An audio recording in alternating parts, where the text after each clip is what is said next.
ਦੀਆਂ ਡਿਪਾਰਟਮੈਂਟਸ ਆ, ਏਜੰਸੀਜ਼ ਹੈਗੀਆਂ ਆ, ਉਹ ਉਹਨਾਂ ਦੇ ਹੈਡ ਆ, ਉਹ ਕਦੇ ਵੀ ਜਿਹੜੇ ਆ ਫਾਇਰ ਕੀਤੇ ਜਾ ਸਕਦੇ ਹੈਗੇ ਆ।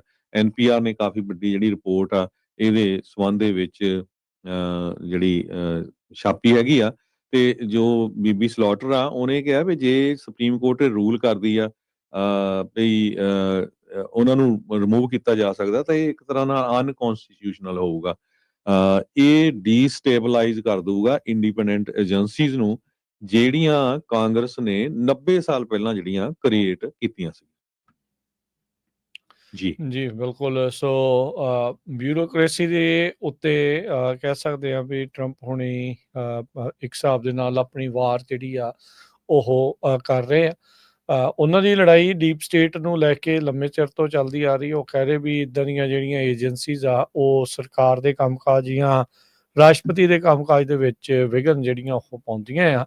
ਤੇ ਸੁਪਰੀਮ ਕੋਰਟ ਜਿੱਦਾਂ ਤੁਸੀਂ ਦੱਸ ਹੀ ਰਹੇ ਆ, ਇਸ਼ਾਰਾ ਇਹੀ ਆ ਵੀ ਉਹ ਟਰੰਪ ਹੁਣਾਂ ਦੇ ਹੱਕ ਦੇ ਵਿੱਚ ਇਸ ਦਾ ਜਿਹੜਾ ਫੈਸਲਾ ਆ ਉਹ ਸੁਣਾ ਸਕਦੇ ਹੈਗੇ ਆ। ਸੋ ਵੱਡੀਆਂ ਜਿਹੜੀਆਂ ਚੇਂਜਿਸ ਹਰਜੋਤ ਸਿੰਘ ਜੀ ਇਸ ਤਰੀਕੇ ਦੇ ਨਾਲ ਆਪਾਂ ਨੂੰ ਦੇਖਣ ਨੂੰ ਜਿਹੜੀਆਂ ਉਹ ਮਿਲ ਰਹੀਆਂ ਆ, ਤੇ ਚੇਂਜਿਸ ਜਿਹੜੇ ਉਹ ਆ ਰਹੇ। ਆਪਾਂ ਆਲਰੇਡੀ ਦੇਖਿਆ ਵੀ ਪਹਿਲਾਂ ਵੀ ਕਈ ਜਿਹੜੇ ਡਿਪਾਰਟਮੈਂਟ ਆ ਉਹ ਉਹਨਾਂ ਨੇ ਉਹਦੇ ਵਿੱਚੋਂ ਲੋਕੀ ਵੀ ਕੱਢੇ ਆ ਤੇ ਡਿਪਾਰਟਮੈਂਟ ਵੀ ਕਈ ਜਿਹੜੇ ਉਹ ਬੰਦ ਕਰ ਦਿੱਤੇ ਹੈਗੇ ਆ। ਸੋ ਹੋਪਫੁਲੀ ਆਉਣ ਵਾਲੇ ਸਮੇਂ ਦੇ ਵਿੱਚ ਇਸ ਦੇ ਵਿੱਚ ਦੇਖਦੇ ਹਾਂ ਵੀ ਕੀ ਹੋਰ ਫੈਸਲੇ ਜਿਹੜੇ ਉਹ ਇਸ ਬਾਬਤ ਸੁਪਰੀਮ ਕੋਰਟ ਤੋਂ ਆ ਸਕਦੇ ਹੈਗੇ ਨੇ। ਅਗਲੀ ਜਿਹੜੀ ਗੱਲ ਕਰੀਏ, ਜ਼ੇਲੈਂਸਕੀ ਯੂਕਰੇਨ ਦਾ ਜਿਹੜਾ ਰਾਸ਼ਟਰਪਤੀ ਆ ਉਹ ਲੰਡਨ ਦੇ ਵੱਲ ਨੂੰ ਹੁਣ ਜਾ ਰਿਹਾ ਆ ਯੂਕਰੇਨ ਦੀ ਪੀਸ ਟਾਕ ਨੂੰ ਅੱਗੇ ਵਧਾਉਣ ਦੇ ਲਈ। ਜਿਹੜੇ ਅਮਰੀਕਾ ਦੇ ਦੁਆਰਾ ਇੱਕ ਕਾਫੀ ਜ਼ਿਆਦਾ ਤਕਰੀਬਨ 20 ਪੁਆਇੰਟਸ ਦਾ ਇੱਕ ਪੀਸ ਪਲਾਨ ਆ ਉਹ ਜਾਰੀ ਕੀਤਾ ਗਿਆ ਸੀ, ਜਿਸ ਨੂੰ ਯੂਕਰੇਨ ਵਾਲੇ ਤਾਂ ਮੰਨ ਰਹੇ ਸਨ, ਪਰ ਰਸ਼ੀਆ ਵਾਲਿਆਂ ਨੇ ਕੋਈ ਬਾਹੜੀ ਹਾਮੀ ਨਹੀਂ ਸੀ ਭਰੀ। ਯੂਕਰੇਨ ਦਾ ਜਿਹੜਾ ਜ਼ੇਲੈਂਸਕੀ ਆ ਰਾਸ਼ਟਰਪਤੀ, ਉਸਨੇ ਉਸ ਟਾਈਮ ਦੇ ਉੱਤੇ ਕਿਹਾ ਸੀ ਵੀ ਸਾਡੇ ਲਈ ਬੜੀ ਔਖਾ ਕੰਮ ਹੋਊਗਾ ਵੀ ਜਾਂ ਤਾਂ ਅਸੀਂ ਆਪਣੇ ਸਵੈਮਾਨ ਨੂੰ ਚੁਣਾਂਗੇ ਤੇ ਜਾਂ ਫਿਰ ਅਮਰੀਕਾ ਨੂੰ। ਪਰ ਹੁਣ ਅਜੇ ਵੀ ਪਰ ਇਹ ਆ ਵੀ ਜਾਣਾ ਉਹਨੂੰ ਫਿਰ ਵੀ ਵੈਸਟ ਦੇ ਕੋਲ ਹੀ ਪੈਣਾ ਆ। ਯੂਰਪ ਕਿੰਨਾ ਕੁ ਸਟਰੋਂਗ ਆ ਇਹ ਆਉਣ ਵਾਲਾ ਸਮਾਂ ਜਿਹੜਾ ਉਹ ਦੱਸੇਗਾ। ਯੂਕਰੇਨ ਦੇ ਰਾਸ਼ਟਰਪਤੀ ਜ਼ੇਲੈਂਸਕੀ UK ਦੇ ਵਿੱਚ ਜਾ ਕੇ, ਲੰਡਨ ਦੇ ਵਿੱਚ ਜਾ ਕੇ ਇਕੱਲੇ ਕੇਅਰ ਸਟਾਰਮਰ ਜਿਹੜੇ ਬ੍ਰਿਟਿਸ਼ ਦੇ ਪ੍ਰਾਈਮ ਮਿਨਿਸਟਰ ਆ ਉਹਨਾਂ ਨਾਲ ਹੀ ਨਹੀਂ, ਬਲਕਿ ਫਰਾਂਸ ਦੇ ਜਿਹੜੇ president Emmanuel Macron, German chancellor Friedrich Merz, ਉਹ ਵੀ ਉੱਥੇ ਹੋਣਗੇ। 3 ਯੂਰਪ ਦੇ ਇਹ ਵੱਡੇ ਮੁਲਕ ਮੰਨੇ ਜਾਂਦੇ ਨੇ, UK, ਜਰਮਨੀ ਤੇ ਫਰਾਂਸ। ਸੋ ਤਿੰਨੇ ਹੀ ਯੂਕਰੇਨ ਦੇ ਰਾਸ਼ਟਰਪਤੀ ਦੇ ਨਾਲ ਮੁਲਾਕਾਤ ਜਿਹੜੀ ਉਹ ਕਰ ਰਹੇ ਨੇ। ਕੋਲੇਸ਼ਨ ਆਫ ਦਾ ਵਿਲਿੰਗ, ਵੀ ਜਿਹੜੇ ਚਾਹੁੰਦੇ ਨੇ ਵੀ ਇਦਾਂ ਦੀਆਂ ਚੀਜ਼ਾਂ ਵਾਪਰਨ, ਕਹਿੰਦੇ ਵੀ ਉਹਦੀ ਅਸੀਂ ਜਿਹੜੀ ਕੋਲੇਸ਼ਨ ਬਣਾਈ ਆ। ਯੂਰਪ ਬਾਰ-ਬਾਰ ਰੈਲੀ ਕਰ ਰਿਹਾ ਆ ਯੂਕਰੇਨ ਦੇ ਇਰਦ ਗਿਰਦ ਜ਼ੇਲੈਂਸਕੀ ਦੇ ਨਾਲ, ਤਾਂ ਜੋ ਇੱਥੇ ਕੋਈ ਨਾ ਕੋਈ ਪੀਸ ਆ ਸਕੇ, ਸ਼ਾਂਤੀ ਜਿਹੜੀ ਉਹ ਆ ਸਕੇ। 28 ਨੁਕਾਤੀ ਪੀਸ ਪਲਾਨ ਟਰੰਪ ਹੁਣਾਂ ਦੇ ਦੁਆਰਾ ਪਿਛਲੇ ਮਹੀਨੇ ਜਾਰੀ ਕੀਤਾ ਗਿਆ ਸੀਗਾ। ਰਸ਼ੀਆ ਦੇ ਹੱਕ ਦੇ ਵਿੱਚ ਕਹਿੰਦੇ ਵੀ ਕਾਫੀ ਫੇਵਰਡ ਨਜ਼ਰ ਆ ਰਿਹਾ ਸੀਗਾ, ਅਤੇ ਇਹਦੇ ਨਾਲ ਯੂਰਪ ਵਾਲੇ ਵੀ ਕਿਤੇ ਨਾ ਕਿਤੇ ਭੌਚੱਕੇ ਰਹਿ ਗਏ ਸੀਗੇ।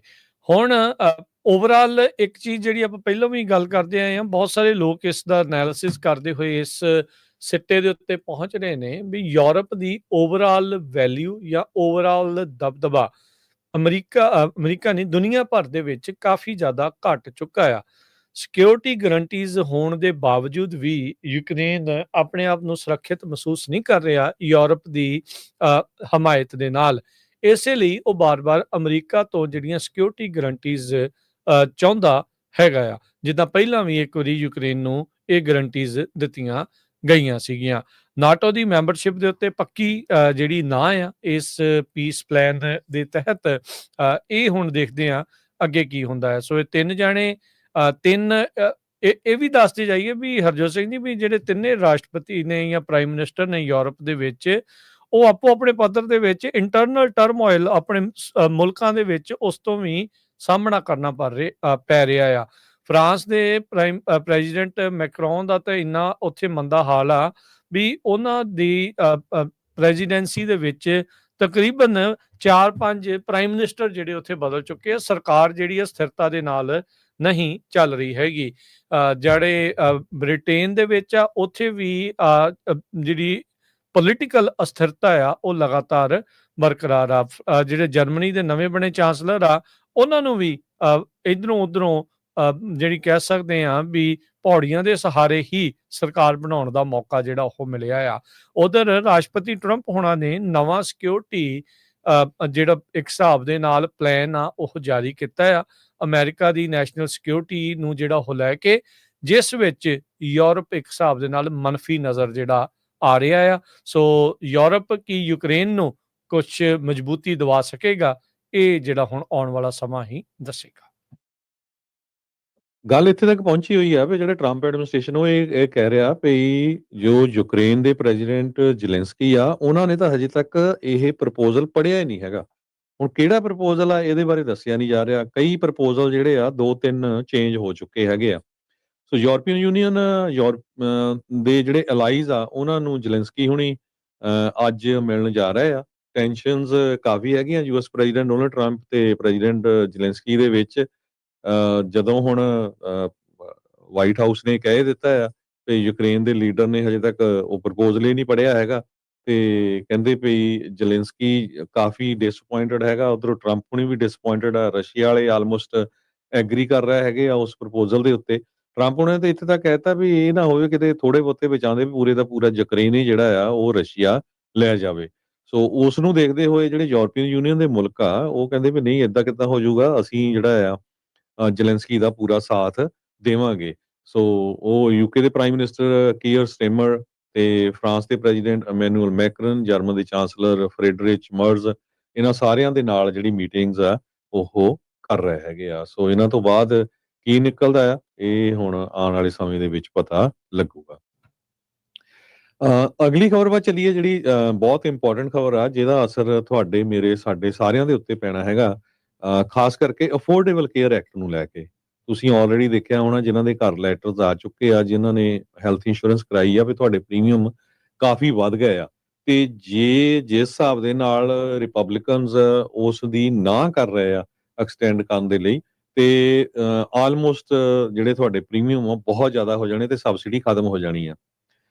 ਜਿਹੜਾ ਡੈਮੋਕ੍ਰੈਟਿਕ ਪ੍ਰਪੋਜ਼ਲ ਹੈਗਾ ਆ ਅਫੋਰਡੇਬਲ ਕੇਅਰ ਐਕਟ ਕ੍ਰੈਡਿਟਸ ਨੂੰ ਲੈ ਕੇ, ਉਹ 3 ਸਾਲਾਂ ਦੇ ਲਈ ਐਕਸਟੈਂਸ਼ਨ ਆ, ਜਿਹਦੀ ਵੋਟ ਸੈਨੇਟ ਦੇ ਵਿੱਚ ਵੀਰਵਾਰ ਨੂੰ ਪੈਣੀ ਹੈਗੀ, ਇਸ ਵੀਰਵਾਰ ਨੂੰ, ਤੇ ਘੱਟੋ ਘੱਟ 60 ਵੋਟਾਂ ਚਾਹੀਦੀਆਂ। ਪਰ ਜਿਹੜੇ ਸੈਨੇਟ ਰਿਪਬਲਿਕਨਸ ਆ ਉਹ ਡਿਵਾਈਡਡ ਆ ਵੀ ਸਾਨੂੰ ਵਧਾਣੀ ਚਾਹੀਦੀ ਕਿ ਨਹੀਂ। ਹਾਲਾਂਕਿ ਜਦੋਂ ਗਵਰਨਮੈਂਟ ਸ਼ਟਡਾਊਨ ਹੋਈ ਸੀ ਉਸ ਟਾਈਮ ਦੇ ਉੱਤੇ ਉਹਨਾਂ ਨੇ ਕਿਹਾ ਸੀ ਵੀ ਅਸੀਂ ਸਾਥ ਦੇਵਾਂਗੇ, ਤੇ 8 ਡੈਮੋਕ੍ਰੇਟ ਜਿਹੜੇ ਆ ਉਹਨਾਂ ਨੇ ਸਾਥ ਦਿੱਤਾ ਸੀ ਰਿਪਬਲਿਕਨਸ ਦਾ ਉਸ ਗਵਰਨਮੈਂਟ ਸ਼ਟਡਾਊਨ ਨੂੰ ਓਪਨ ਕਰਨ ਦੇ ਲਈ। ਪਰ ਜਿਹੜੇ ਹਾਊਸ ਸਪੀਕਰ ਮਾਈਕ ਜੌਨਸਨ ਆ ਉਹ ਕਹਿੰਦੇ ਵੀ ਆਪਣਾ ਹੀ ਬਿੱਲ ਕੋਈ ਅਨਾਉਂਸ ਕਰਨ ਨੂੰ ਫਿਰਦੇ ਹੈਗੇ ਆ।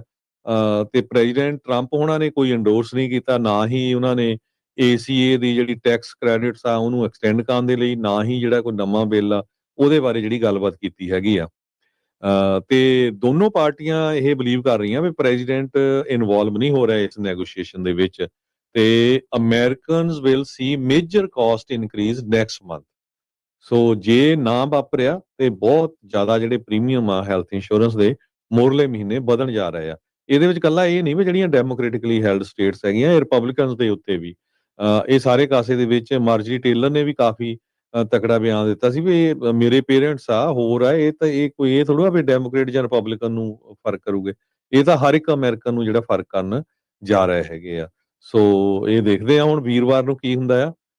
ਪਰ ਜਿੰਨੀਆਂ ਕੁ ਖਬਰਾਂ ਇਹ ਆ ਰਹੀਆਂ ਲੱਗਦਾ ਨਹੀਂ ਵੀ ਜਿਹੜੇ ਰਿਪਬਲਿਕਨਸ ਆ ਉਹ ACA ਜਿਹੜਾ ਅਫੋਰਡੇਬਲ ਕੇਅਰ ਐਕਟ ਦੇ ਕ੍ਰੈਡਿਟਸ ਆ ਜਾਂ ਜਿਹੜੀ ਤੁਹਾਨੂੰ ਮਿਲਦੀ ਹੈਗੀ ਆ ਸਬਸਿਡੀ, ਉਹ ਵਧਾਉਣ ਦੇ ਹੱਕ ਵਿੱਚ ਨਹੀਂ ਹੈਗੇ। ਜੀ, ਜਦੋਂ ਸ਼ਟਡਾਊਨ ਖੁਲਵਾਇਆ ਗਿਆ ਸੀਗਾ, ਇਹ ਵਾਅਦਾ ਕੀਤਾ ਸੀਗਾ ਰਿਪਬਲਿਕਨਸ ਨੇ ਵੀ ਅਸੀਂ ਇਸ ਦੇ ਉੱਤੇ ਵੋਟ ਕਰਵਾਵਾਂਗੇ ਆਉਂਦੇ ਕੁਛ ਵੀਕਸ ਦੇ ਵਿੱਚ। ਪਰ ਹੁਣ ਜਿੱਦਾਂ ਤੁਸੀਂ ਦੱਸ ਰਹੇ ਆ ਵੀ ਬੈਕ ਟਰੈਕ ਇਸ ਦੇ ਉੱਤੇ ਕਰ ਸਕਦੇ ਹੈਗੇ ਆ। ਇਹਦਾ ਮਤਲਬ ਇਹ ਵੀ ਆ ਵੀ ਹਰਜੋਤ ਸਿੰਘ ਜੀ ਵੀ ਇੱਕ ਵਾਰੀ ਦੁਬਾਰਾ ਸ਼ਟਡਾਊਨ ਦੇ ਜਿਹੜੇ ਬੱਦਲ ਆ ਉਹ ਲਟਕ ਰਹੇ, ਉਸ ਦੀ ਤਲਵਾਰ ਜਿਹੜੀ ਉਹ ਲਟਕ ਰਹੀ ਆ, ਉਹ ਦੁਬਾਰਾ ਸ਼ਟਡਾਊਨ ਆ ਸਕਦਾ ਹੈ। ਤੇ ਕੀ ਇਸ ਵਾਰ ਜਿਹੜੇ ਡੈਮੋਕ੍ਰੇਟਸ ਆ ਜਿਹੜੇ ਅੱਗੇ 40-41 ਦਿਨ ਅੜੇ ਰਹੇ, ਡਟੇ ਰਹੇ, ਤੇ ਕੀ ਉਹ ਫੇਰ ਡਟੇ ਰਹਿਣਗੇ ਜਾਂ ਫਾਸੇ ਜਾਣਗੇ, ਇਹ ਜਿਹੜਾ ਹੁਣ ਦੇਖਣਾ ਹੋਊਗਾ। ਕਿਉਂਕਿ ਜਦੋਂ ਹੁਣ ਆਪਾਂ ਅਗਲੇ ਸਾਲ ਦੇ ਵਿੱਚ ਪਹੁੰਚਣਾ ਤਾਂ ਬੇਸਿਕਲੀ ਇਲੈਕਸ਼ਨ ਈਅਰ ਸ਼ੁਰੂ ਹੋ ਜਾਣਾ। ਮਿਡ ਟਰਮ ਇਲੈਕਸ਼ਨ 2026 ਦੇ ਵਿੱਚ ਆਉਣੀਆਂ ਆ ਤੇ ਉਹਦੇ ਨਾਲ ਕਾਫੀ ਜਿਹੜਾ ਇਹ ਅਸਰ ਪੈਣਾ ਹੈ। ਸੋ ਅਫੋਰਡੇਬਲ ਕੇਅਰ ਐਕਟ, ਇਹਦੀਆਂ ਜਿਹੜੀਆਂ ਸਬਸਿਡੀਜ਼ ਆ ਬੜੀਆਂ ਅਹਿਮ ਨੇ ਲੋਕਾਂ ਨੂੰ ਜਿਹੜਾ ਉਹ ਦੇਖਦੇ ਹੋਏ, ਕਿਉਂਕਿ ਹਰਜੋਤ ਸਿੰਘ ਜੀ ਮੈਨੂੰ ਲੱਗਦਾ 10-12 ਸਾਲ ਹੋ ਗਏ ਆ ਅਫੋਰਡੇਬਲ ਕੇਅਰ ਐਕਟ ਨੂੰ ਜਿਹੜਾ 2014 ਤੋਂ ਆ ਜਿਹੜਾ ਹਾਂਜੀ ਹਿਸਾਬ ਲਾ ਲਓ ਸੋ ਹਾਂਜੀ 11 ਸਾਲ ਹੋ ਗਏ 11 ਸਾਲ ਹੋ ਗਏ ਆ। ਸੋ 12ਵਾਂ ਸਾਲ ਉਸ ਦਾ ਸ਼ੁਰੂ ਹੋਣਾ ਆ ਤੇ ਹੁਣ ਲੋਕਾਂ ਨੂੰ ਆਦਤ ਪੈ ਗਈ ਆ ਇੰਸ਼ੋਰੈਂਸ ਦੀ। ਤੇ ਹੁਣ ਜੇ ਇੰਸ਼ੋਰੈਂਸ ਅਚਨਚੇਤੇ ਬੰਦ ਹੋਊਗੀ, ਕਿਉਂਕਿ ਜਿਹੜੀ ਇੰਨੀ ਮਹਿੰਗੀ ਹੋਣੀ, ਅੱਗੇ ਅਨਅਫੋਰਡੇਬਿਲਟੀ ਕ੍ਰਾਈਸਿਸ ਚੱਲ ਰਿਹਾ ਅਮਰੀਕਾ ਦੇ ਵਿੱਚ, ਕਾਸਟ ਆਫ ਲਿਵਿੰਗ ਕ੍ਰਾਈਸਿਸ ਦੇ ਵਿੱਚੋਂ ਆਪਾਂ ਲੰਘ ਰਹੇ ਆ। ਤੇ ਜੇ ਉਹਦੇ ਵਿੱਚ ਤੁਹਾਡੀ ਤਨਖਾਹ ਦਾ 20% 30% 50% ਹਿੱਸਾ ਜੇ ਉਸ ਦੇ ਵਿੱਚ ਇੰਸ਼ੋਰੈਂਸ ਦੇ ਉੱਤੇ ਜਾਊਗਾ, ਲੋਕਾਂ ਨੇ ਕਹਿਣਾ ਆਪਾਂ ਨਹੀਂ ਕਰਾਉਣੀ, ਛੱਡੋ ਪਰਾਂ। ਸੋ ਉਹਦੇ ਨਾਲ ਕਈ ਚੀਜ਼ਾਂ ਸਪਾਇਰਲ ਇਫੈਕਟ ਇਸ ਦੇ ਉੱਤੇ ਜਿਹੜੇ ਉਹ ਪੈਣੇ ਆ। ਸੋ ਲੈਟਸ ਸੀ ਕੀ ਬਣਦਾ ਆ। ਅਫੋਰਡੇਬਲ ਕੇਅਰ ਐਕਟ ਦੇ ਉੱਤੇ ਲੋਕਾਂ ਦੀਆਂ ਬਹੁਤ ਜ਼ਿਆਦੀਆਂ ਆਸਾਂ ਨੇ, ਉਮੀਦਾਂ ਨੇ ਤੇ ਦੇਖਦੇ ਹਾਂ ਉਸ ਦੇ ਵਿੱਚ ਅੱਗੇ ਕੀ ਬਣਦਾ ਹੈ। ਤੇ ਹਰਜੋਤ ਸਿੰਘ ਜੀ, ਅਗਲੀ ਖਬਰ ਵੱਲ ਵੱਧਦੇ ਹਾਂ। ਜਾਪਾਨ ਤੋਂ ਆ ਰਹੀ ਹੈ। ਜਾਪਾਨ ਜਿੱਥੇ ਅੱਜ ਤੋਂ ਕਈ ਵਰ੍ਹੇ ਪਹਿਲਾਂ ਇੱਕ ਬਹੁਤ ਭਿਆਨਕ ਅਰਥਕੁਏਕ ਆਇਆ ਸੀ, ਭੂਚਾਲ ਆਇਆ ਸੀ, ਜਿਸ ਕਰਕੇ ਸੁਨਾਮੀ ਆਈ ਸੀ ਤੇ ਸੁਨਾਮੀ ਨੇ ਬਹੁਤ ਜ਼ਿਆਦਾ ਤਹਿਸ ਨਹਿਸ ਸਥਿਤੀ ਨੂੰ ਜਿਹੜਾ ਉਹ ਕਰ ਦਿੱਤਾ ਸੀ। ਅੱਜ ਇੱਕ ਵਾਰੀ ਫੇਰ ਜਾਪਾਨ ਦੇ ਈਸਟ ਵਾਲੇ ਇਲਾਕੇ ਵਾਲੇ ਪਾਸੇ, ਨਾਰਥ ਈਸਟਰਨ ਕੋਸਟ ਦੇ ਉੱਤੇ 7.6 ਜਿਹੜੀ ਆ ਉਹ ਪਾਵਰ ਦਾ ਅਰਥਕੁਏਕ ਭੂਚਾਲ ਜਿਹੜਾ ਆ ਉਹ ਆਇਆ ਆ।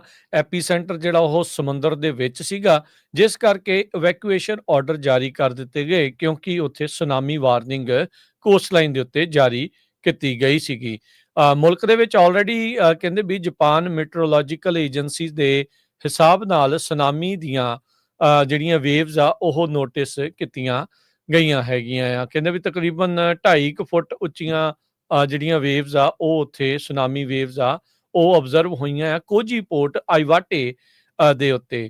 ਜਾਪਾਨ ਮੈਟਰੋਲੋਜੀਕਲ ਏਜੰਸੀ ਨੇ ਵਾਰਨਿੰਗ ਜਿਹੜੀ ਉਹ ਕੀਤੀ ਆ ਵੀ ਇਹ ਛੱਲਾਂ ਦੀ ਜਿਹੜੀ ਉਛਾਲ ਆ, ਉਚਾਈ ਆ, ਉਹ ਹੋਰ ਆਉਂਦੇ ਘੰਟਿਆਂ ਦੇ ਵਿੱਚ ਵੱਧ ਸਕਦੀ ਆ।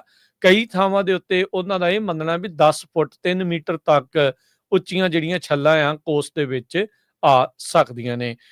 ਯੂਨਾਈਟਿਡ ਸਟੇਟ ਜੀਓਲੋਜੀਕਲ ਸਰਵਿਸ ਨੇ ਦੱਸਿਆ, ਸਰਵੇ ਨੇ ਜਿਹੜਾ ਉਹ ਦੱਸਿਆ ਵੀ ਇਹ ਜਿਹੜਾ ਅਰਥਕੁਏਕ ਈਸਟਰਨ ਟਾਈਮ ਦੇ ਹਿਸਾਬ ਦੇ ਨਾਲ ਸਵੇਰੇ 9:15 ਵਜੇ ਉਹ ਆਇਆ ਆ ਤੇ 33 ਮੀਲ ਡੂੰਘਾ ਧਰਤੀ ਦੇ ਵਿੱਚ ਕੋਸਟ ਤੋਂ ਤਕਰੀਬਨ 44 ਮੀਲ ਦੂਰ ਜਾਪਾਨ ਦੇ ਕੋਸਟ ਤੋਂ ਜਿਹੜਾ ਇਹ ਭੂਚਾਲ ਟਰੈਕ ਕੀਤਾ ਗਿਆ ਆ। ਬਹੁਤ ਸਾਰੀਆਂ ਜਿਹੜੀਆਂ ਰਿਪੋਰਟਸ ਆ ਉਹ ਅਮੋਰੀ ਪ੍ਰੀਫੈਕਚਰ ਜਿਹੜੀਆਂ ਆ ਉਸ ਦੀਆਂ ਇਹ ਆਈਆਂ, ਜਿਹੜੇ ਚੀਫ ਕੈਬਨਿਟ ਸਕੱਤਰ ਕਹਿ ਰਹੇ ਆ ਵੀ ਕਈ ਇੰਜਰੀਜ਼ ਤੇ ਫਾਇਰਸ ਇਸ ਭੂਚਾਲ ਦੇ ਕਰਕੇ ਰਿਪੋਰਟ ਕੀਤੀਆਂ ਗਈਆਂ ਆ। ਉਸ ਇਲਾਕੇ ਦੇ ਵਿੱਚ ਬਿਜਲੀ ਵੀ ਗੁੱਲ ਹੋਈ ਆ ਤੇ ਹਾਈ ਸਪੀਡ ਟ੍ਰੇਨ ਸਰਵਿਸ ਨੂੰ ਸਸਪੈਂਡ ਕੀਤਾ ਗਿਆ ਆ ਫੁਕੂਸ਼ੀਮਾ ਤੇ ਅਮੋਰੀ ਦੇ ਦਰਮਿਆਨ। CNN ਵਾਲੇ ਰਿਪੋਰਟ ਕਰ ਰਹੇ ਵੀ ਉਹਨਾਂ ਦੀ ਜਿਹੜੀ ਟੀਮ ਆ ਜੋ ਜਾਪਾਨ ਦੀ ਰਾਜਧਾਨੀ ਟੋਕੀਓ ਦੇ ਵਿੱਚ ਆ, ਉੱਥੇ ਵੀ ਉਹਨਾਂ ਨੂੰ ਭੂਚਾਲ ਦੇ ਤੇਜ਼ ਝਟਕੇ ਮਹਿਸੂਸ ਹੋਏ, ਜੋ ਕਿ 30 ਸੈਕਿੰਡ ਤੱਕ ਜਿਹੜੇ ਚੱਲਦੇ ਰਹੇ ਹੈਗੇ ਆ। ਸੋ ਇਦਾਂ ਦੀਆਂ ਜਿਹੜੀਆਂ ਰਿਪੋਰਟਸ ਇਸ ਟਾਈਮ ਸਾਹਮਣੇ ਆਈਆਂ ਆ, ਇਸ ਕਰਕੇ ਉਹਨਾਂ ਇਲਾਕਿਆਂ ਦੇ ਵਿੱਚ ਇਸ ਟਾਈਮ ਇਵੈਕੂਏਸ਼ਨ ਆਰਡਰ ਜਾਰੀ ਕੀਤੇ ਗਏ ਆ।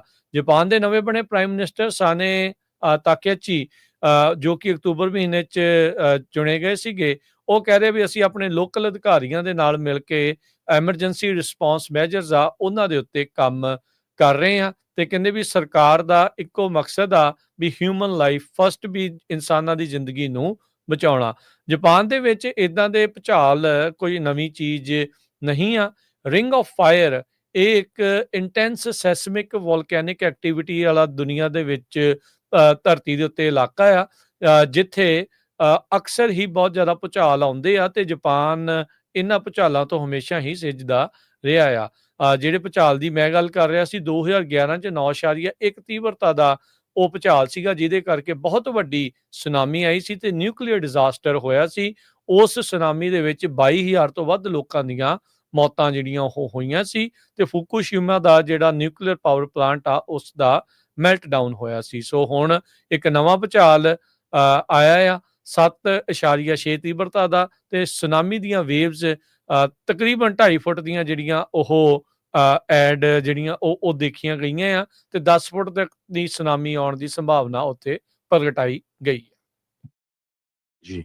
ਜਾਪਾਨ ਦੇ ਨਵੇਂ ਪ੍ਰਾਈਮ ਮਿਨਿਸਟਰ ਸਨਾਈ ਤਕਾਚੀ ਜੋ ਆ ਹਜੇ ਅਕਤੂਬਰ ਮਹੀਨੇ 'ਚ ਇਹ ਨਵੇਂ ਬਣੇ ਆ। ਉਹ ਕਹਿੰਦੇ ਵੀ ਅਸੀਂ ਲੋਕਲ ਆਫੀਸ਼ੀਅਲਸ ਦੇ ਨਾਲ ਰਲ ਕੇ ਤੇ ਯੂਐਸ ਜਿਓਲੋਜੀਕਲ ਸਰਵੇ ਦੇ ਨਾਲ ਰਲ ਕੇ ਜਿਹੜਾ ਵਰਕਆਊਟ ਕਰ ਰਹੇ ਹੈਗੇ ਆ ਤੇ ਤਾਂ ਕਿ ਕੋਈ ਜਿਹੜਾ ਜਾਨੀ ਨੁਕਸਾਨ ਨਾ ਹੋਵੇ। ਪਿਛਲੀ ਵਾਰੀ ਜਿਸ ਤਰ੍ਹਾਂ ਤੁਸੀਂ ਦੱਸਿਆ ਹੀ ਆ ਉਸ ਭੁਚਾਲ ਦੇ ਵਿੱਚ 22,000 ਲੋਕਾਂ ਦੀ ਜਿਹੜੀ ਮੌਤ ਹੋਈ ਸੀ। ਬ੍ਰੇਕ ਤੋਂ ਪਹਿਲਾਂ ਇੱਕ ਖਬਰ ਹੋਰ ਸਾਂਝੀ ਕਰਦੇ ਜਾਈਏ। ਮਾਰਜਰੀ ਟੇਲਰ ਗ੍ਰੀਨ ਜੋ ਇੱਕ ਟਾਈਮ ਦੇ ਉੱਤੇ ਬੜੀ ਫਾਇਰ ਬ੍ਰਾਂਡ ਜੋ ਕਾਂਗਰਸ ਵੂਮਨ ਸੀ, ਮੁੜ ਕੇ ਉਹਨਾਂ ਦੀ ਟਰੰਪ ਉਹਨਾਂ ਨਾਲ ਲੜਾਈ ਹੋ ਗਈ ਤੇ ਹੁਣ ਉਹ ਚੁੱਪ ਕਰਕੇ ਘਰ ਬੈਠ ਗਏ। ਉਹਨਾਂ ਦੀ ਪਿਛਲੇ ਵੀਕਐਂਡ ਦੇ ਦੌਰਾਨ ਇੰਟਰਵਿਊ ਹੋਈ ਆ।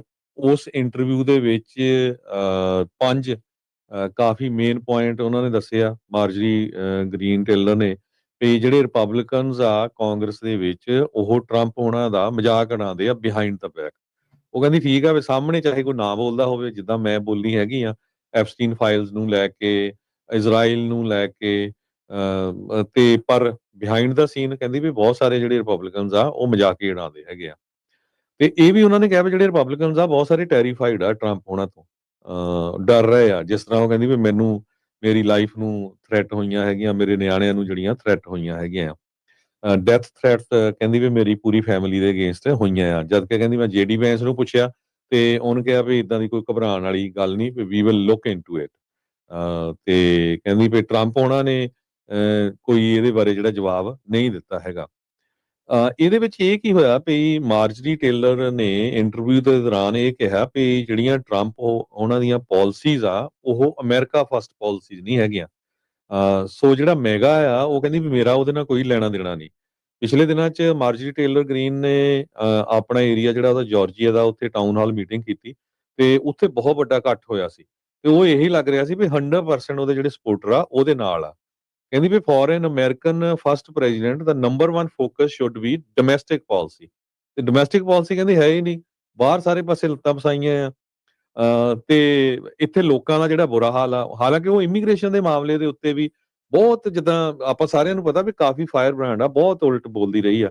ਪਰ ਉਹ ਕਹਿੰਦੀ ਵੀ ਕਈ ਜਿਹੜੇ ਫੀਲਡ ਆ ਉਹ ਇਮੀਗ੍ਰੈਂਟ ਤੋਂ ਬਿਨਾਂ ਨਹੀਂ ਚੱਲ ਸਕਦੇ ਹੈਗੇ। ਕੰਸਟਰਕਸ਼ਨ, ਕਲੀਨ ਅਪ, ਰੈਸਟੋਰੈਂਟਸ, ਉਹਦੀ ਖੁਦ ਦੀ ਕੰਸਟਰਕਸ਼ਨ ਕੰਪਨੀ ਹੈਗੀ ਹੈ ਇੱਕ।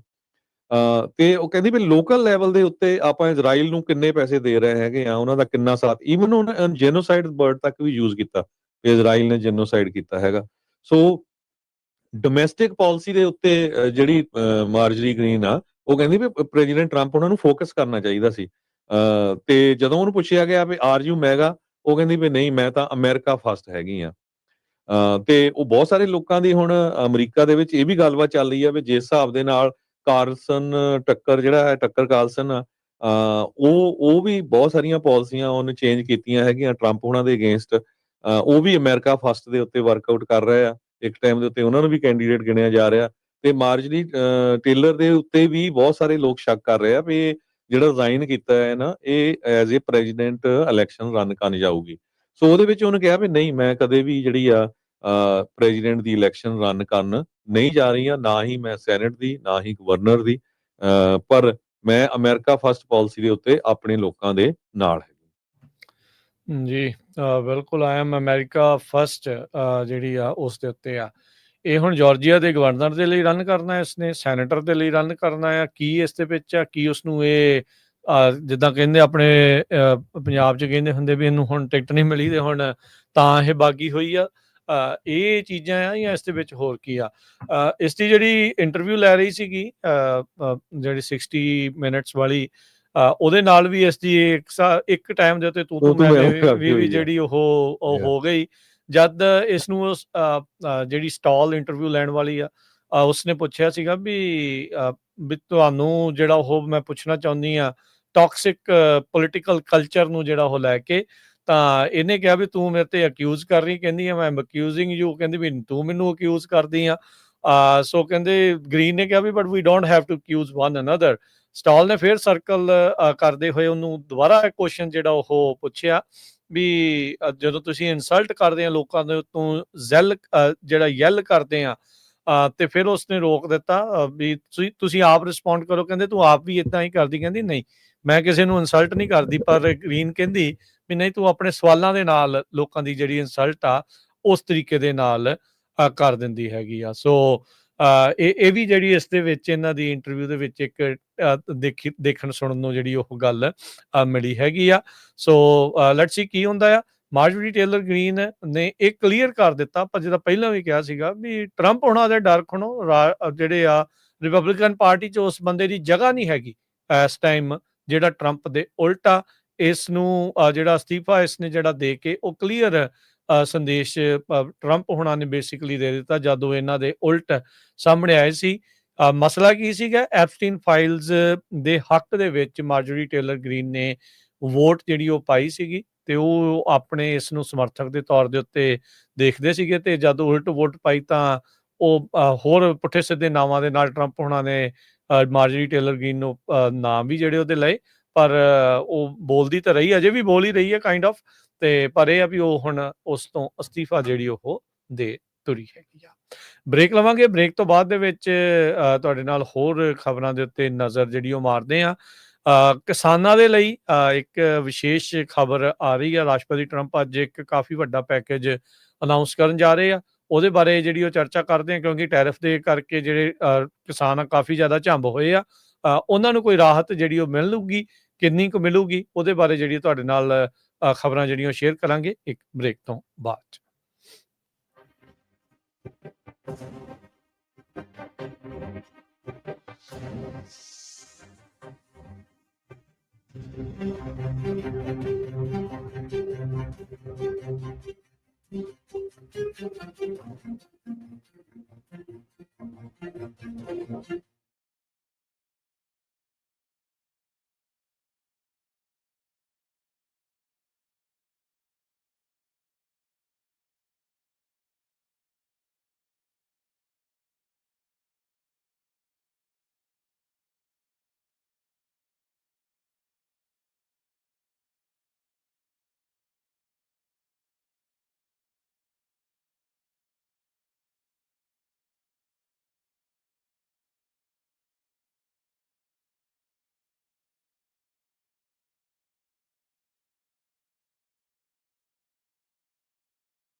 ਬ੍ਰੇਕ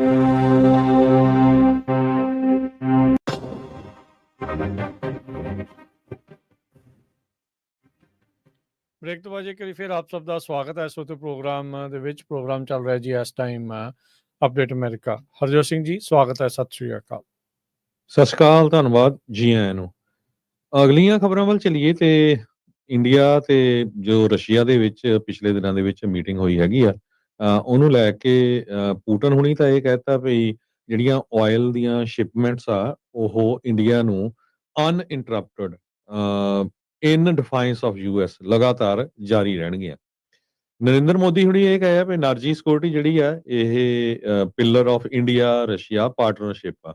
ਜਦੋਂ ਦਿੱਲੀ ਦੇ ਵਿੱਚ ਇਹਨਾਂ ਦੀ ਜਿਹੜੀ ਮੀਟਿੰਗ ਹੋਈ ਹੈਗੀ ਆ, ਯੂਐਸ ਦੇ ਪ੍ਰੈਜ਼ੀਡੈਂਟ ਡੋਨਲਡ ਟਰੰਪ ਉਹਨਾਂ ਨੇ ਅਗਸਤ ਦੇ ਵਿੱਚ 25% ਇੰਪੋਰਟ ਇੰਡੀਆ ਦੇ ਉੱਤੇ ਲਾਏ ਸੀ। ਕਾਰਨ ਇਹ ਦੱਸਿਆ ਸੀ ਵੀ ਚੀਪ ਰਸ਼ੀਅਨ ਆਇਲ ਜੋ ਖਰੀਦ ਰਹੇ ਹੈਗੇ ਆ, ਉਹ ਉਸ ਕਰਕੇ ਮੈਂ ਵਧਾ ਰਿਹਾ ਤੇ ਟੋਟਲ ਜੋ ਹੁਣ 50% ਦੇ ਕਰੀਬ ਜਿਹੜੇ ਟੈਰਿਫ ਆ ਉਹ ਇੰਡੀਆ ਦੇ ਉੱਤੇ ਲੱਗੇ ਹੋਏ ਹੈਗੇ ਆ।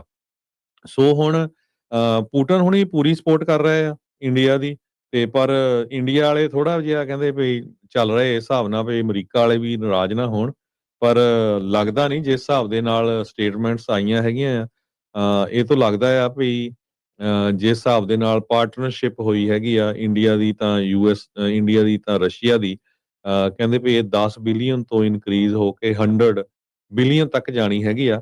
ਉਹਨੂੰ ਲੈ ਕੇ ਜੋ ਅਮਰੀਕਾ ਵਾਲੇ ਆ ਉਹ ਕੋਈ ਨਾ ਕੋਈ ਆਪਣੀ ਜਿਹੜੀ ਸਖਤ ਸਟੈਂਡ ਆ ਉਹ ਇਸ਼ੂ ਕਰ ਸਕਦੇ ਹੈਗੇ ਆ।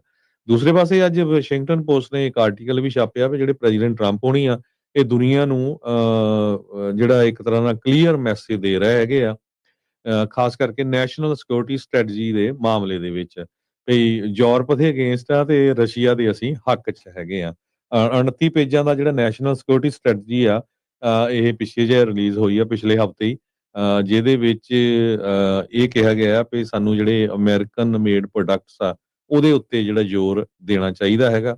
ਇਹ ਲਗਭਗ ਹੁਣ ਬਹੁਤ ਮੁਲਕਾਂ ਤੇ ਇਦਾਂ ਦੀ ਗੱਲਬਾਤ ਚੱਲ ਰਹੀ ਹੈਗੀ ਆ, ਪਰ ਪ੍ਰੈਜ਼ੀਡੈਂਟ ਆਫ ਪੀਸ ਨੂੰ ਜਾਣੇ ਜਾਂਦੇ ਪ੍ਰੈਜ਼ੀਡੈਂਟ ਟਰੰਪ ਹੋਣੀ ਇੱਕ ਪਾਸੇ ਤਾਂ ਜਿਹੜੀਆਂ ਬੋਟਸ ਆ ਡਰੱਗ ਦੀਆਂ ਇਹ ਕਹਿ ਕੇ ਉਹਨਾਂ ਦੇ ਉੱਤੇ ਬੰਬਾਰਡਮੈਂਟ ਹੋ ਰਹੀ ਹੈਗੀ ਆ, ਸਲੌਟਰ ਕਹਿੰਦੇ ਕੀਤੇ ਜਾ ਰਹੇ ਆ ਲੋਕ, ਦੂਸਰੇ ਪਾਸੇ ਇਹ ਕਹਿ ਰਹੇ ਆ ਵੀ ਨਹੀਂ ਅਸੀਂ ਪੀਸ ਲਿਆ ਰਹੇ ਆ। ਇੱਕ ਪਾਸੇ ਕਹਿੰਦੇ ਇੰਡੀਆ ਦੇ ਨਾਲ 50% ਟੈਰਿਫ ਵੀ ਆ ਤੇ ਦੂਸਰੇ ਪਾਸੇ ਇਹ ਕਹਿ ਰਹੇ ਆ ਵੀ ਨਹੀਂ ਅਸੀਂ ਸਾਡੀ ਜਿਹੜੀ ਗੱਲਬਾਤ ਵੀ ਉਹਨਾਂ ਦੇ ਨਾਲ ਚੱਲ ਰਹੀ ਹੈਗੀ ਆ।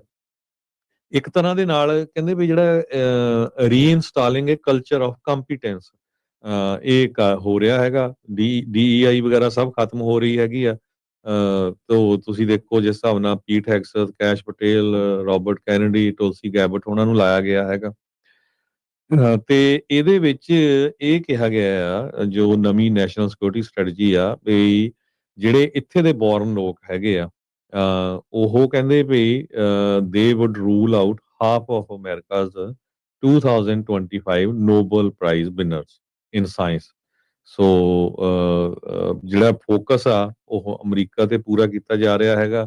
ਯੂਰਪੀਅਨ ਯੂਨੀਅਨ ਨੂੰ ਇੱਕ ਤਰ੍ਹਾਂ ਦੇ ਨਾਲ ਸ਼ੀਸ਼ਾ ਜਿਹਾ ਦਿਖਾਇਆ ਜਾ ਰਿਹਾ ਹੈਗਾ। ਰਸ਼ੀਆ ਦਾ ਇੱਕ ਤਰ੍ਹਾਂ ਨਾਲ ਲੱਗ ਰਿਹਾ ਵੀ ਸਾਥ ਦੇ ਰਹੇ ਆ ਟਰੰਪ ਹੁਣੀ, ਕਿਉਂਕਿ ਯੂਕਰੇਨ ਵਾਲੇ ਵਿਚਾਰੇ ਫਸੇ ਹੋਏ ਹੈਗੇ ਆ ਉਹਦੇ ਵਿੱਚ ਵਾਰ ਦੇ ਵਿੱਚ, ਤੇ ਦੂਸਰੇ ਪਾਸੇ ਰਸ਼ੀਆ ਨੂੰ ਵੀ ਇਹ ਦਿਖਾ ਰਹੇ ਆ ਵੀ ਨਹੀਂ ਅਸੀਂ ਆ ਜਿਹੜਾ ਵੈਨਜ਼ੂਏਲਾ ਵਾਲਾ ਹੈ ਨਾ ਮਦੂਰੋ, ਇਹਨੂੰ ਵੀ ਚੱਕ ਕੇ ਪਰੇ ਸਿੱਟ ਦੇਣਾ ਹੈਗਾ ਕਿਉਂਕਿ ਉਹ ਮਦੂਰੋ ਰਸ਼ੀਆ ਦੇ ਥੋੜੇ ਲੱਗੇ ਆ। ਸੋ ਅਮਰੀਕਾ ਵਾਲੇ ਦੀ ਜਿਹੜੀ ਸਟ੍ਰੈਟਜੀ ਚੱਲ ਰਹੀ ਆ ਵੀ ਜਿਹੜਾ ਖਾਸ ਕਰਕੇ ਅਮਰੀਕਾ ਤੇ ਸਾਊਥ ਅਮਰੀਕਾ ਜਿਹੜਾ ਕੈਨੇਡਾ ਇੱਧਰ ਕੋਈ ਨਾ ਦੇਖੋ, ਸਾਡੇ ਜਿਹੜੇ ਏਰੀਏ ਤੋਂ ਪਰੇ ਪਰੇ ਰਹੋ।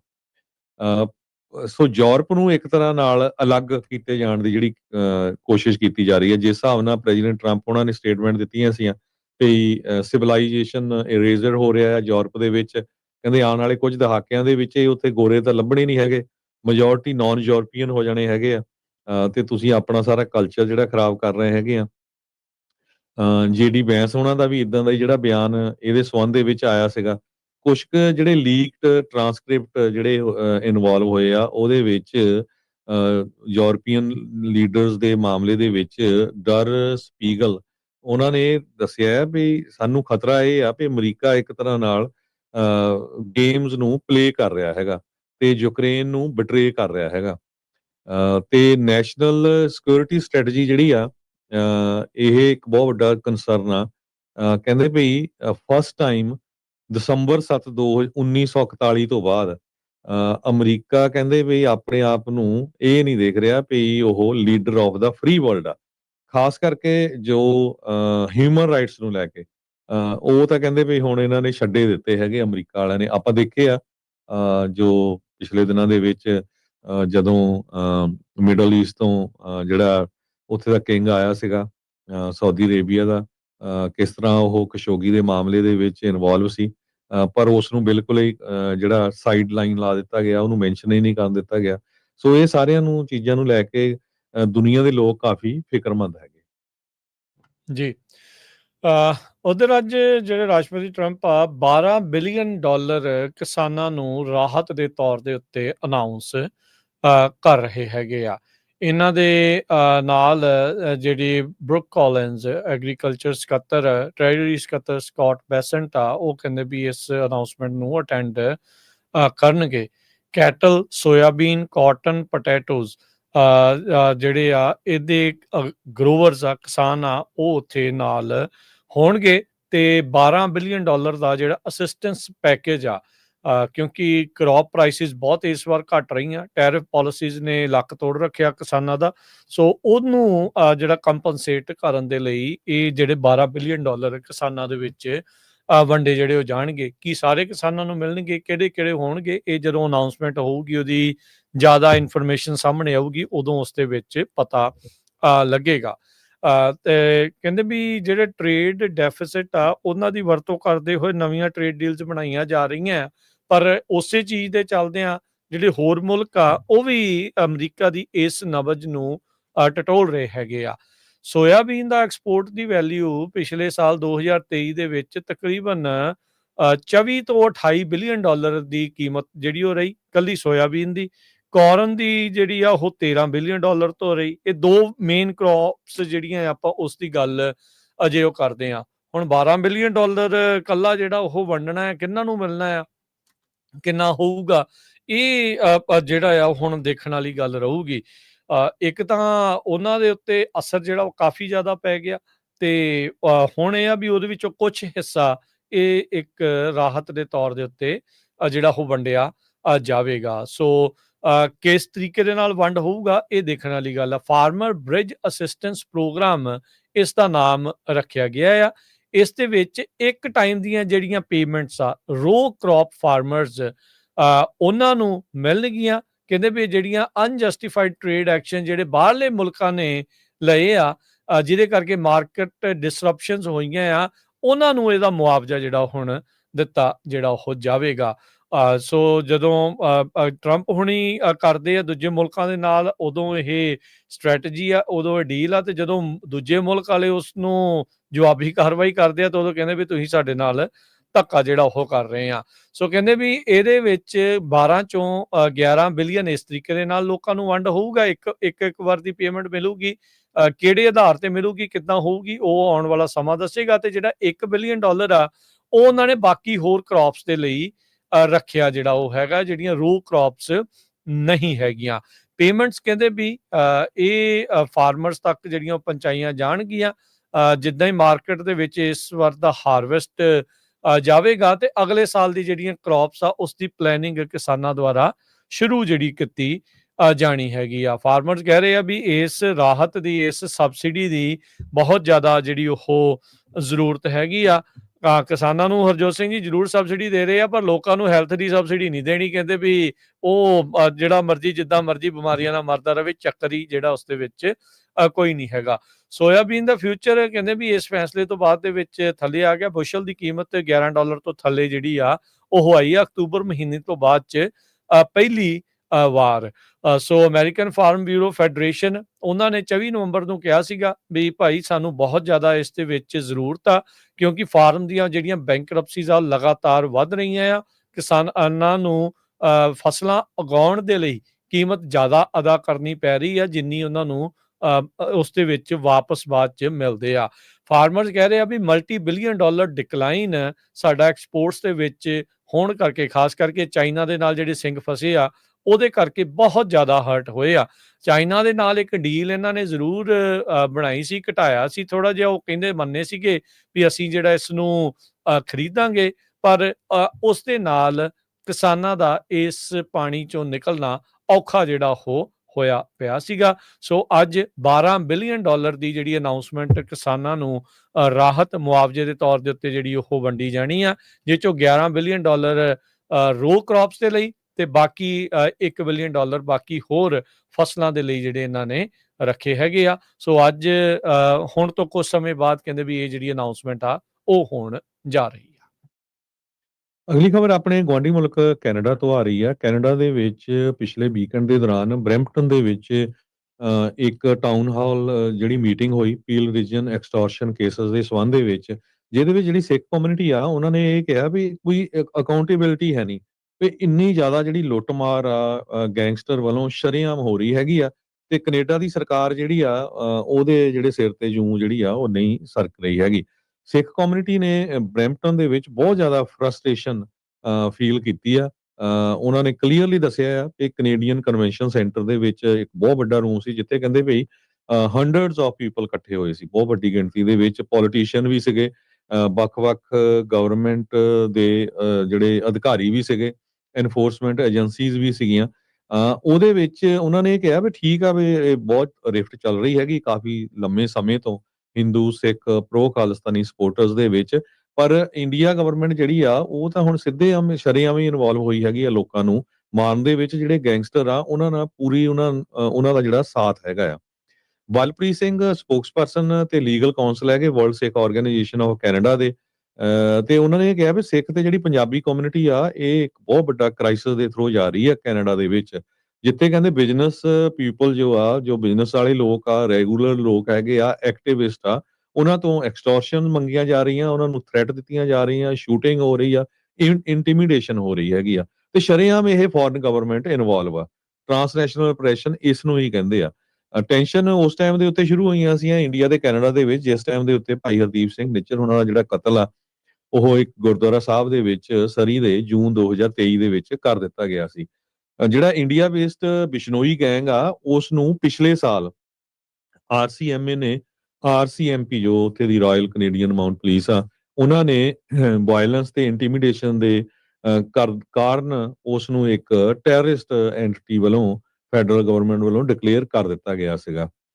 ਕਹਿੰਦੇ ਭਈ ਉਹਨਾਂ ਦੀਆਂ ਹੁਣ ਪ੍ਰਾਪਰਟੀਆਂ ਤੇ ਹੋਰ ਜਿਹੜੇ ਅਕਾਊਂਟਸ ਵੀ ਆ ਉਹ ਫਰੀਜ਼ ਕੀਤੇ ਜਾਊਗੇ, ਉਹ ਜਾਂ ਜਿਹੜੇ ਉਹਨਾਂ ਦੇ ਐਸੋਸੀਏਟਸ ਹੈਗੇ ਆ। ਪਰ ਹਜੇ ਵੀ ਜੋ ਇਹ ਸਾਰਾ ਕੁਝ ਇਦਾਂ ਹੀ ਚੱਲ ਰਿਹਾ ਆ। ਪਿਛਲੇ ਸਾਲ ਥੈਂਕਸ ਗਿਵਿੰਗ ਵਾਲੇ ਵੀਕਐਂਡ ਦੇ ਦੌਰਾਨ ਕੈਨੇਡਾ ਦੇ ਵਿੱਚ ਉਸ ਟਾਈਮ ਦੇ ਉੱਤੇ ਜਦੋਂ ਆਰਸੀਐਮਪੀ ਨੇ ਅਕਿਊਜ਼ ਕੀਤਾ ਸੀ ਬਿਸ਼ਨੋਈ ਗੈਂਗ ਨੂੰ ਕਿ ਇਹ ਵਾਇਲੈਂਟ ਕ੍ਰਾਈਮ ਕਰ ਰਹੇ ਆ ਕੈਨੇਡੀਅਨ ਸਿੱਖਸ ਦੇ ਅਗੇਂਸਟ, ਤੇ ਜਿਹੜੇ ਕੋਈ ਸਿੱਖ ਰਾਜ ਦੀ ਗੱਲਬਾਤ ਕਰਦੇ ਹੈਗੇ ਆ, ਉਸ ਟਾਈਮ ਤੋਂ ਬਾਅਦ ਫਿਰ ਜੋ ਉੱਥੇ ਦੀ ਸਰਕਾਰ ਆ ਉਹ ਐਕਟਿਵ ਹੋਈ ਸੀ ਤੇ ਉਹਨਾਂ ਨੇ ਇਹ ਜਿਹੜਾ ਬਿਸ਼ਨੋਈ ਗੈਂਗ ਆ ਉਸ ਨੂੰ ਇੱਕ ਟੈਰਰਿਸਟ ਆਰਗੇਨਾਈਜੇਸ਼ਨ ਜਿਹੜੀ ਆ ਉਹ ਡਿਕਲੇਅਰ ਕੀਤਾ ਸੀਗਾ। ਉਹਨਾਂ ਨੇ ਦੱਸਿਆ ਵੀ ਕਿੱਦਾਂ ਇੱਕ ਬੰਦਾ ਨੇ ਦੱਸਿਆ ਵੀ $1 ਮਿਲੀਅਨ ਤੱਕ ਵੀ ਜਿਹੜਾ ਆ ਉਸ ਬੰਦੇ ਤੋਂ ਐਕਸਟੋਰਸ਼ਨ ਕੀਤੀ ਗਈ ਹੈਗੀ ਆ। ਸੋ ਪਹਿਲਾਂ ਇਹ ਮੀਟਿੰਗ ਸਰੀ ਦੇ ਵਿੱਚ ਵੀ ਹੋਈ ਸੀ। ਹੁਣ ਜਿਹੜੀ ਦੂਜੀ ਮੀਟਿੰਗ ਆ ਉਹ ਉੱਥੇ ਬਰੈਂਪਟਨ ਦੇ ਵਿੱਚ ਹੋਈ ਹੈਗੀ ਆ, ਇਸ ਸਾਈਡ ਟੋਰਾਂਟੋ ਵਾਲੀ ਸਾਈਡ ਦੇ ਵਿੱਚ। ਪਿਛਲੇ ਕੁਝ ਮਹੀਨੇ ਪਹਿਲਾਂ ਹਰਜੀਤ ਸਿੰਘ ਢੱਡਾ ਨਾਮ ਦਾ ਇੱਕ ਜਿਹੜਾ ਬਿਜ਼ਨਸਮੈਨ ਸੀ, ਉਸ ਨੂੰ ਮਿਸੀਸਾਗਾ ਦੇ ਵਿੱਚ ਐਕਸਟੋਰਸ਼ਨ ਵਾਲੇ ਮਾਮਲੇ ਦੇ ਵਿੱਚ ਇਹ ਜਿਹੜਾ ਆ ਕਤਲ ਕਰ ਦਿੱਤਾ ਸੀ, ਕਿਉਂਕਿ ਜਿਹੜੇ ਗੈਂਗਸਟਰ ਨੇ ਉਦੋਂ ਪੈਸੇ ਮੰਗੇ ਸੀ ਤੇ ਉਸਨੇ ਉਹ ਜਿਹੜੇ ਪੈਸੇ ਨਹੀਂ ਦਿੱਤੇ ਸੀਗੇ। ਪਰ ਉੱਥੇ ਦਾ ਜਿਹੜਾ ਪ੍ਰਾਈਮ ਮਿਨਿਸਟਰ ਆ ਕੈਨੇਡਾ ਦਾ, ਉਹ ਹੁਣ ਮਾਰਕ ਕਾਰਨੀ ਉਹ ਇੰਡੀਆ ਦੇ ਪ੍ਰਾਈਮ ਮਿਨਿਸਟਰ ਦੇ ਨਾਲ ਨੈਗੋਸ਼ੀਏਸ਼ਨ ਕਰ ਰਿਹਾ ਆ। ਖਾਸ ਕਰਕੇ ਇਕਨੋਮਿਕ ਪਾਰਟਨਰਸ਼ਿਪ ਐਗਰੀਮੈਂਟ ਕਰ ਰਿਹਾ, ਪਰ ਜਿਹੜਾ ਗਵਾਂਢੀ ਮੁਲਕ ਅਮਰੀਕਾ ਆ ਉਹਦੇ ਨਾਲ ਮੇਰੇ ਖਿਆਲ ਨਾਲ ਗੱਲਬਾਤ ਕਰਨ ਨੂੰ ਤਿਆਰ ਨਹੀਂ ਜਾਂ ਚੁੱਪ ਧਾਰੀ ਬੈਠਾ ਆ। ਸੋ ਇਸ ਕਰਕੇ ਜਿਹੜੇ ਕੈਨੇਡੀਅਨ ਆ ਉਹ ਕਾਫੀ ਜ਼ਿਆਦਾ ਔਖੇ ਹੈਗੇ ਆ ਵੀ ਕਿਸ ਤਰ੍ਹਾਂ ਜੋ ਕੈਨੇਡਾ ਦੀ ਸਰਕਾਰ ਆ ਉਹ ਇੰਡੀਆ ਦੀ ਸਰਕਾਰ ਨਾਲ ਬਿਜ਼ਨਸ ਪਾਰਟਨਰਸ਼ਿਪ ਕਰ ਰਹੀ ਆ, ਤੇ ਦੂਜੇ ਪਾਸੇ ਜਿਹੜੇ ਕੈਨੇਡੀਅਨ ਸਿਟੀਜ਼ਨਸ ਆ ਉਹਨਾਂ ਨੂੰ ਟ੍ਰਾਂਸਨੈਸ਼ਨਲ ਆਪਰੇਸ਼ਨ ਦੇ ਅੰਦਰ ਮਾਰਿਆ ਜਾ ਰਿਹਾ, ਧਮਕਾਇਆ ਜਾ ਰਿਹਾ, ਉਹਨਾਂ ਦੀ ਐਕਸਟੋਰਸ਼ਨ ਕੀਤੀਆਂ ਜਾ ਰਹੀਆਂ ਹੈਗੀਆਂ। ਜੀ ਬਿਲਕੁਲ। ਤੇ ਹਰਜੋਤ ਸਿੰਘ ਜੀ, ਸਮਾਂ ਆਪਣੇ ਅੱਜ ਦੇ ਪ੍ਰੋਗਰਾਮ ਦਾ ਹੁਣ ਇੱਥੇ ਹੀ ਸਮਾਪਤ ਹੁੰਦਾ ਆ, ਤੇ ਮਿਲਾਂਗੇ ਆਪਾਂ ਆਪਣੇ ਸਾਰੇ ਹੀ ਸਰੋਤਿਆਂ ਤੇ ਦਰਸ਼ਕਾਂ ਨੂੰ ਅਗਲੀ ਵਾਰ। ਉਦੋਂ ਤੱਕ ਲਈ ਲੈਂਦੇ ਹਾਂ ਜੀ ਇਜਾਜ਼ਤ। ਮੇਰੇ ਰਾਜਕੁਲਦੀਪ ਸਿੰਘ ਵੱਲੋਂ ਤੇ ਹਰਜੋਤ ਸਿੰਘ ਵੱਲੋਂ ਸਭ ਨੂੰ ਪਿਆਰ ਭਰੀ ਸਤਿ ਸ੍ਰੀ ਅਕਾਲ। ਸੁਣਦੇ ਰਹੋ, ਦੇਖਦੇ ਰਹੋ ਪੰਜਾਬੀ ਰੇਡੀਓ ਯੂ।